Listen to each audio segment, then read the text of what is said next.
¿Qué tal, amigos? ¿Cómo estáis? Yo no paro de leer, y además, libros tan asombrosos y fascinantes como este. Historias de miedo en la frontera de lo desconocido. De J. M. Orozco, Juan Manuel del Pozo Orozco. Su formación e incursión en el teatro como actor, director y guionista para grupos de teatro infantiles y juveniles despertó en él la necesidad de expresarse a través de la escritura, lo que le llevó en 2020 a combinar sus tres grandes pasiones, la literatura, la investigación paranormal y el terror.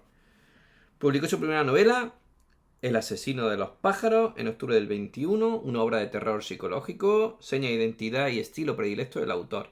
La buena acogida de este libro le animó a recuperar unos pequeños relatos de terror, muchos de ellos fruto de sus investigaciones paranormales, que había escrito para ocio de su círculo más íntimo, con el objetivo de reescribirlos y convertirlos en su próximo proyecto junto con la editorial Círculo Rojo. Como experto en temas paranormales, ha colaborado en radios locales de Córdoba, en programas asociados al misterio, y es director de su propio programa de radio, Escapadas Paranormales, en su canal de YouTube. Menos mal que has recuperado esos relatos porque son absolutamente asombrosos. Se nota que te gusta el tema, se nota que lo conoces y se nota también que has investigado. Un espejo oscuro en mitad de un pasillo silencioso, la lluvia cayendo sobre el cristal por la noche, una casa abandonada, un susurro o quizás un libro viejo y olvidado. Son tantos los objetos y las situaciones cotidianas que vivimos a diario y que despiertan ese temor a lo desconocido, pero ¿qué hay detrás de ese telón? ¿Dónde termina la realidad y empieza lo sobrenatural? ¿Son esas dimensiones reales? ¿Qué se esconde al otro lado del reflejo del espejo? La respuesta podría ser el miedo, el temor a lo desconocido, y detrás de la frontera de ese terror se encuentran ellos, el mundo sobrenatural, la magia, aquello que no vemos, pero percibimos. Ahí habitan nuestros espectros, esperando el momento para traspasar la línea entre las dimensiones. ¿Qué pasaría si todo fuese real? O peor aún, ¿qué sucedería si lo que pensamos que es real no lo fuera? ¿Qué sucedería si la cordura humana fuera en realidad una demencia imposible de curar? Eso es la frontera de lo desconocido. Aquella línea invisible que hace que todo sea posible una vez es cruzada. Una dimensión tenebrosa que llegará hasta cada lector en forma de recopilación de historias de miedo que literalmente saldrán de las páginas de este libro para sumergirlas dentro de él. Tanto que la realidad se fundirá con lo sobrenatural, haciéndoles traspasar aquella frontera de la que quizá no vuelvan. Sugerente, ¿verdad? Esta obra es una obra de terror, horror psicológico, sobrenatural, donde se muestra el miedo en sus formas más profundas y perturbadoras.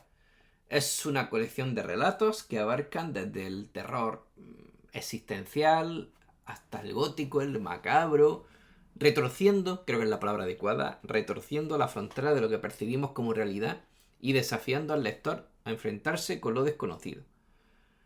Son varias historias independientes que se pueden leer por separado, pero que están unidas por un tema común, la confrontación con lo inexplicable, tanto en el exterior como en el interior del ser humano.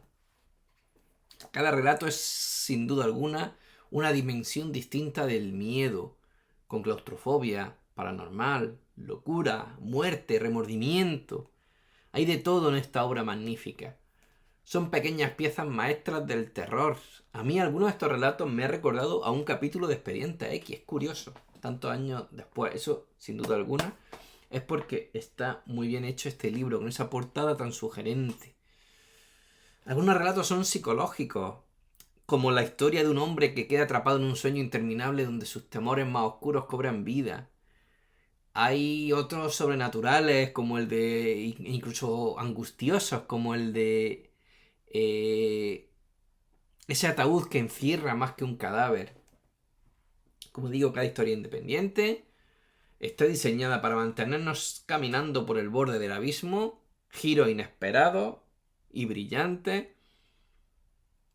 y sobre todo muchas y bien realizadas experiencias del miedo, tanto en ritmo como en tono, como en variedad y por supuesto en contenido.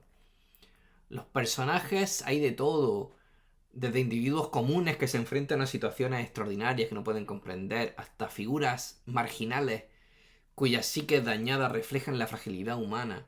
Creo que Orozco logra dotar a los personajes de una profundidad que lo hace memorable. Por ejemplo, hay un personaje para mí que me ha encantado, que es Darren, el conserje, cuya historia en el relato llamado El féretro revela la delgada línea que hay entre el odio y el arrepentimiento. Y nos lleva, lo lleva a él y nos lleva a nosotros, a una confrontación final con el horror de su propia humanidad. Recuerdo otro personaje, por ejemplo, Francisco Calero, un misántropo cuya arrogancia y soledad lo llevan a un final escalofriante, convirtiéndolo en un símbolo de las consecuencias que tiene vivir desprovisto de empatía, porque es que también hay mucha enseñanza en este libro, mucha reivindicación en estos relatos. El estilo narrativo del autor es envolvente, evocador, se nota que controla muy bien estos temas y que los conoce, sobre todo por los ricos y cuidadosos detalles. Sus descripciones crean una atmósfera que invaden al lector, a nosotros, con un sentimiento constante de inquietud, a veces asfixia. Hay algunos diálogos, no demasiados, pero son efectivos y reveladores, eh, alimentando a los personajes mientras la tensión narrativa va increciendo. Es un lenguaje muy rico, el autor escribe muy bien, lleno de metáforas, de imágenes que van construyendo ese miedo que nos ahoga, mientras utiliza pausa y silencio para amplificar esa sensación de incertidumbre. Me ha encantado ese recurso. Hay un gran equilibrio entre lo visual y lo emocional. Me parece una lectura perturbadora en el mejor sentido de la palabra. Escenarios brillantemente creados, desde casas desoladas hasta hospitales sombríos, bosques inquietantes. No son telones de fondo para nada, son otros personajes que interactúan con los protagonistas del libro, con nosotros, que nos amplifican el miedo. Olemos y notamos la humedad en cada pared, el crujir de las maderas, o ese silencio que lo manejan muy bien, esa opresión del silencio.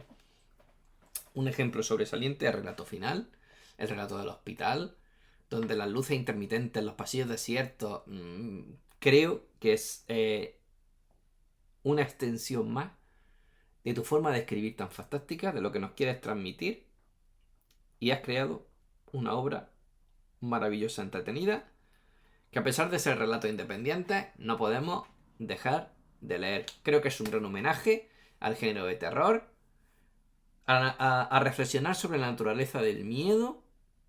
Creo que exploras muy bien, Orozco, cómo ese sentimiento del miedo nos define, nos conecta con nuestra mortalidad y a veces revela las grietas que tenemos tanto interiormente como en la percepción de la realidad.